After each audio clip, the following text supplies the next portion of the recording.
Pernah nggak sih Anda mengalami sesuatu yang paradok dalam hidup ini? Anda mempunyai keinginan untuk membaca buku tiap hari minimal 5 lembar, tapi dalam prakteknya Anda tidak melakukan. Anda punya target diet agar berat badannya turun, tapi kenyataannya belum juga dilakukan secara rutin. Anda mempunyai cita-cita apa saja yang menurut pikiran sadar Anda itu harus dicapai, tapi dalam prakteknya ternyata Anda tetap mengikuti kebiasaan-kebiasaan lama sehingga rencana perubahan itu hanya tinggal nama saja. Kenapa sih itu bisa terjadi? Jawabannya sederhana. Karena dalam hidup ini 88% keseharian kita dipengaruhi oleh alam bawah sadar dan 12% dari alam sadar. Nah, rencana, cita-cita, dan keinginan Anda untuk membaca buku, melakukan diet, serta target lain hanya untuk masuk dalam pikiran sadar, tapi belum masuk ke dalam alam pikiran bawah sadar yang mempunyai kendali atas perilaku dan kebiasaan seharian kita 88%. Selama program di dalam pikiran bawah sadar belum berubah, maka rencana hanya tinggal rencana. Sebuah perubahan pun akan sangat sulit dilakukan. Dengan kata lain, selama upaya perubahan ini masih dilakukan di tingkat pikiran sadar, sesungguhnya perubahan itu sangat sulit terjadi. Sigmund Freud pernah mengatakan, sebagian besar perilaku manusia didorong oleh motif-motif yang tidak disadari. Pikiran itu seperti gunung es yang mengapung di laut. Bagian atas gunung es yang terlihat 12% adalah pikiran sadar. Bagian bawahnya 88% adalah pikiran tak sadar. Pikiran sadar dalam kehidupan ini bisa disebut pikiran yang selalu menggunakan nalar, logika, dan bersifat analitis. Fungsi pikiran sadar untuk mengakses bahasa verbal, logika, angka-angka, penilaian, perhitungan, analisis, atau short term memory atau memori jangka pendek. Pikiran bawah sadar secara fisik berada di otak kanan yang berfungsi mengakses dan menyimpan data-data berupa kebiasaan atau refleks, emosi, kepribadian, persepsi, imajinasi, intuisi, visi, kreativitas, nilai-nilai, keyakinan, dan citra diri.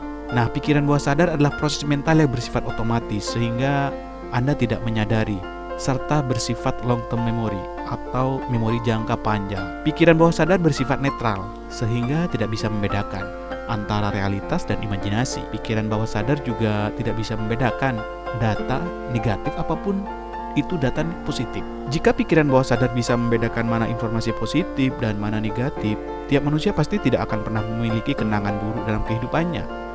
Pikiran bawah sadar bekerja tanpa sepengetahuan pikiran sadar. Ada fase di mana Anda pernah 100% bekerja dalam pikiran bawah sadar, yakni ketika Anda usia dini, khususnya usia baru lahir hingga 3 tahun. Saat Anda berusia baru lahir hingga 3 tahun, Anda belum bisa membedakan mana fakta dan mana imajinasi, mana baik dan mana buruk. Nah, pada fase inilah nilai-nilai itu dibangun, keyakinan itu ditata, dan citra diri dibentuk dari orang tua dan orang-orang terdekat di sekitar kita. Setiap nilai yang tercipta nantinya akan mempengaruhi keyakinan atau belief system dan citra diri. Apakah Anda membangun citra diri yang positif atau negatif, seperti penuh optimis atau pesimis, pekerja keras yang tangguh atau mudah putus asa? Sangat tergantung pada keyakinan dan citra diri yang dibangun dan tertanam dalam alam pikiran bawah sadar Anda. Apakah nilai-nilai keyakinan dan citra diri yang sudah kandung tertanam dalam alam pikiran bawah sadar bisa dirubah saat dewasa? Sangat bisa. Di antara pikiran sadar dan pikiran bawah sadar terdapat filter yang dinamakan critical factor atau reticular activating system, RAS saya sebut sederhananya. Nah, RAS ini akan terbentuk sempurna saat orang berusia 12 tahun. RAS mempunyai fungsi menyaring semua informasi yang akan masuk ke pikiran bawah sadar. Maka jika lolos dari sensor RAS, informasi itu akan sampai ke dalam pikiran bawah sadar. Jika tidak, informasi itu akan ditendang keluar. Nah, kalau kita ingin mengubah keyakinan, nilai-nilai, dan citra diri kita yang sudah tertanam lama dalam pikiran bawah sadar, alias kita ingin menginstal ulang alam pikiran bawah sadar kita, maka kita harus menembus filter RAS tersebut. Inilah beberapa langkah agar kita bisa menembus filter RAS dan mengoptimalkan alam pikiran bawah sadar. Langkah yang pertama adalah bahasa positif. Kalau ingin berbicara dengan pikiran bawah sadar, usahakan menggunakan bahasa positif. Kita hindari kata-kata negatif seperti jangan lupa, jangan cemas, atau jangan meloncat, jangan lari, jangan menyeberang, dan beberapa bahasa negatif lainnya. Kalau kita berbicara dengan bahasa negatif, maka pikiran bawah sadar akan fokus merekam kata lupa, meloncat, lari, menyeberang, serta stres. Sementara kata jangan menjadi terlupakan. Dampaknya, alam pikiran bawah sadar akan merekam kata-kata yang negatif menjadi nilai, kepercayaan, dan citra diri. maka gunakanlah kata yang positif untuk berbicara dalam alam pikiran bawah sadar Anda. Gantilah kata negatif atau kalimat negatif dengan yang positif.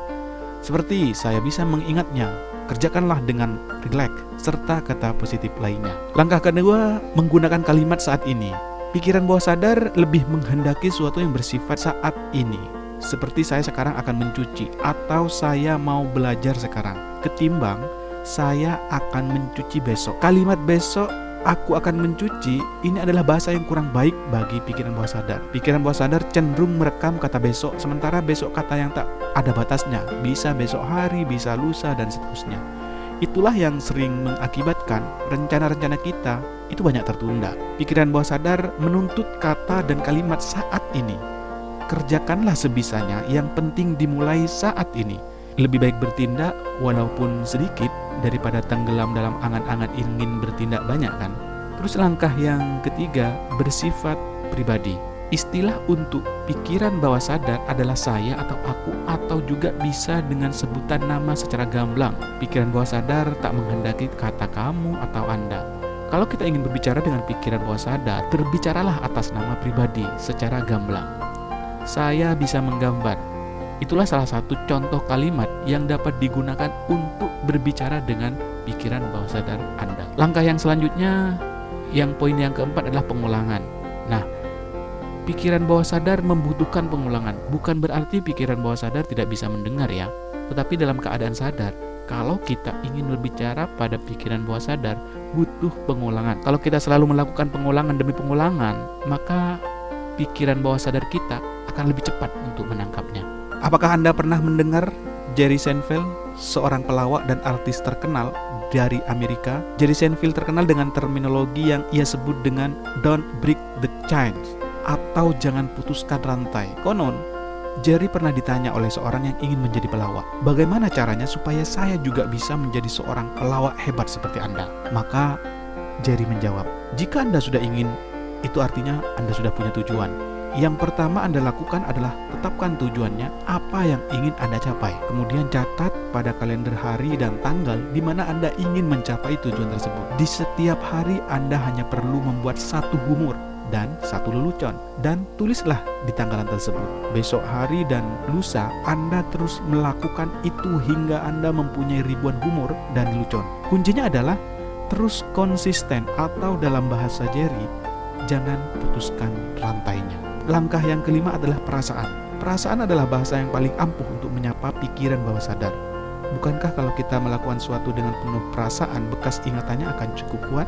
Perbuatan yang melibatkan perasaan, meskipun itu hanya berlangsung dalam satu kali, maka akan sulit dilupakan dan selalu muncul dalam ingatan kita.